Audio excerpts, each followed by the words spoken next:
Ijonto, Ijonto na vula, omonigbe kamnyao, na vula na. Participe, passer en et, E accent aigu, n'est-ce pas? Exemple, donc on va prendre l'exemple du verbe danser. Ça nous donnera D-A-N-S-E accent. très bien. D-A-N E accent aigu. Donc nous avons aller, E accent aigu, participe présent, allant. N'est-ce pas? C'est également un verbe du premier groupe, non? Pourquoi? Pourquoi? Oui. Parce qu'on dit le verbe du premier groupe se termine par ER sauf le verbe aller. Parce que dans les classes précédentes,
Je m'appelle Bénissant Tété, à l'état civil, El Fenomeno Benigno comme nom d'artiste.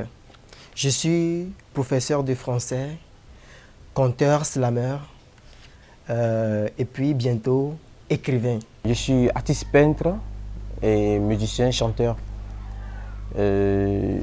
Après mon bac, je suis parti au Mali. J'ai fait 4 ans là-bas. Je suis lancé dans l'aventure de l'apprentissage de l'art. Et après, je suis reparti à Freetown. Tout a commencé dès le bas âge. Mon père aimait nous raconter des histoires sur l'Afrique, sur tout ce qui s'était passé dans les temps précoloniaux et autres. C'est ce qui m'a inspiré dès le bas âge à grignoter des choses sur papier. Vous avez entendu parler du catastrophe qui est survenue en Haïti. Lorsque cela est passé, ça m'a beaucoup touché et c'est ce qui m'a inspiré à écrire mon premier texte. Je ne savais même pas que c'était de la poésie que j'écrivais. Et lorsque je l'ai écrit, je l'ai montré à mon professeur de français. Il m'a dit, bon, c'est très cool. Donc alors, dans un récital, il m'a abordé qu'il voulait faire quelque chose, si je pourrais chanter sur son compte, quoi. Donc là, c'est là qu'on a commencé l'entraînement et le jour-là, on a présenté la chose. Les gens tellement sont contents, ils sont tellement émus par la prestation que nous avons faite le jour-là. Donc après le bac, il m'a toujours abordé si on pouvait faire quelque chose d'un groupe solide. Il dit ok, il n'y a pas de problème. Nous avions un professeur de théâtre dans l'établissement et c'est lui qui m'a dit que la façon dont tu déclamais, c'est bon, il va falloir qu'on ajoute certains trucs. Il me demandait si, en comptant, je peux toutefois chanter. Je lui ai dit non, je serai essoufflé. C'est là où je lui ai dit que j'ai un ami dans ma classe, lui aussi il sait bien chanter et on l'a fait appel. Il s'appelle Moevik Pakbo, aujourd'hui connu sous le nom d'Enoch Amoroso. C'est lui que j'avais appelé. Et lorsque je déclamais, il chantait, je déclamais, il chantait. Ijonto na vula, omonigbe kamunyamu, non vula la do. Jare na vunyae, Jale Navumia, Jale Jale Navumia, Jale Navumia. J'ai connu Keita Fodeba depuis 2013. Là, il m'a dit qu'il a quelques amis qui s'appellent Scalar. Lui, il est guitariste. Donc, je l'ai fait appel pour constituer un groupe de conteurs, slameurs. Il n'a pas hésité à dire oui.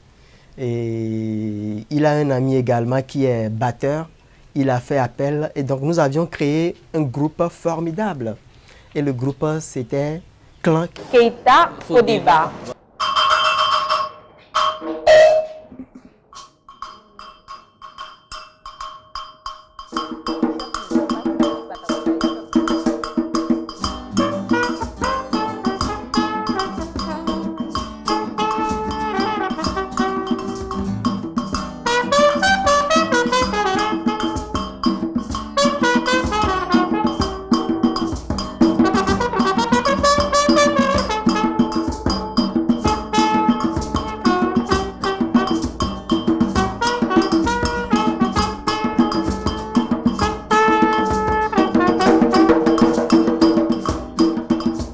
Azikele bawe na ziba oya, azikele bawe na ziba, azikele ziba oya, azikele bawe na ziba o, azikele ziba oya, azikele bawe na ziba o. Comme toujours, prêt pour danser et pour rire au rythme du tam-tam.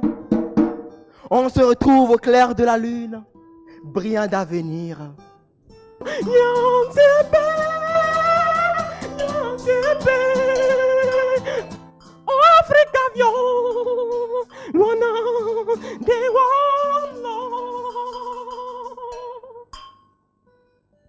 Et au même moment, on les voit venir. Du coup, les tam-tams se tuent. Les rires se changent en graissement de dents. Et l'on se retrouve dans un silence aussi profond comme la mort. Dans notre groupe, nous avons donné comme pour objectif de retracer l'histoire de l'Afrique et de parler également de comment vivaient les Africains dans le temps. Et de ce fait, amener nos frères à connaître l'histoire de l'Afrique et à se comporter comme nos aïeux voulaient. Et c'est ce qui m'a poussé à écrire ce texte. Et mes amis et moi, nous avions ensemble choisi ce morceau qui rime bien avec le texte. Ils étaient là, Bible en main, fusil sous bras. Ils nous ont traités de diablotins en disant que nous, notre ancêtre est Satan. Et l'on a ri inconsciemment. Ils nous ont forcés à faire une guerre qui ne nous regardait même pas. Affamés, exsangues, criblés de blessures et de sang, des travailleurs forcés déplacés ont souffert le martyre. J'avais suivi un documentaire sur Keita Fodeba. C'était un grand conteur griot que l'Afrique n'a jamais connu. Il est guinéen. Il faisait ses contes sous forme africaine. Il tirait tout de l'Afrique.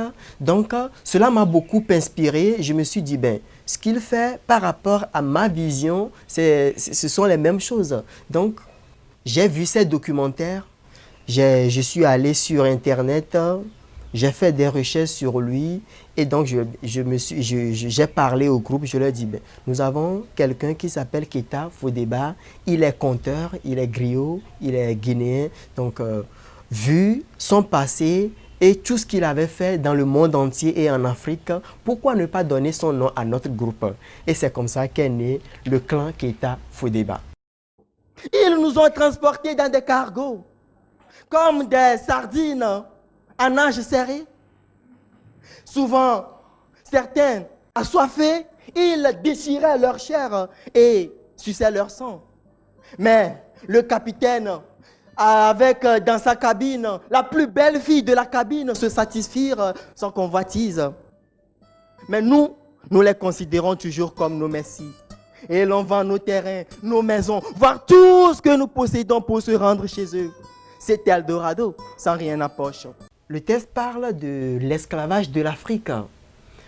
Comment nos grands-parents étaient un peu naïfs et à cause de leur naïveté, si vous m'excusez le terme, les Blancs sont venus et ils nous ont parlé de la Bible. Il faut aimer son prochain, il faut partager tout avec son frère. Et de ce fait, ils ont tout arraché, ils ont arraché nos terrains, tout ce que nous avons. Et ils sont venus avec les armes. Ils ont tué nos grands-parents qui ne voulaient pas que l'esclavage y ait lieu. Nos grands-parents qui voulaient résister, on les a tués. Raison pour laquelle dans le texte, j'avais dit qu'ils étaient venus, Bible en main, fusil sous bras. À peine arrivé sur les côtes de cet Eldorado, commencent les chasses à l'homme. Chasse à l'homme? Oui, mes frères.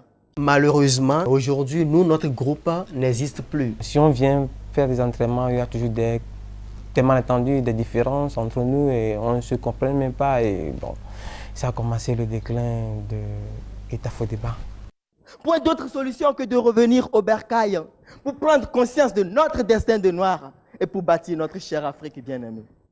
Revenir au bercail s'impose. Prendre conscience s'impose.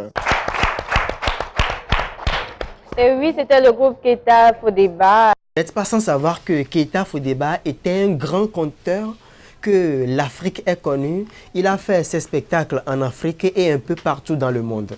Donc, nous avions voulu suivre ses pas, non seulement en Afrique, mais également dans le monde entier. C'était l'objectif du groupe, tout en retraçant l'histoire de l'Afrique. On souhaite encore recommencer le groupe, mais ça serait quelque chose encore du dur. Ça serait un peu dur parce que là, moi, je suis médian, j'ai fait mon propre solo. Là, les gens me connaissent un peu. Bon, je ne sais pas trop, mais quand même, on souhaite quand même de recommencer le groupe.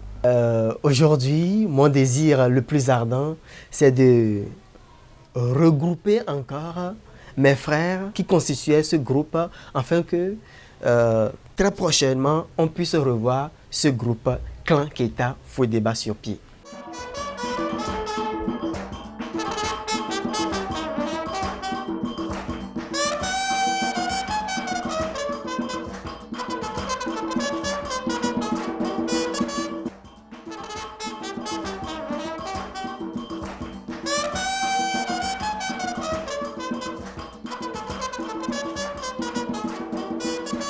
Asikele ba wena siba oh ya.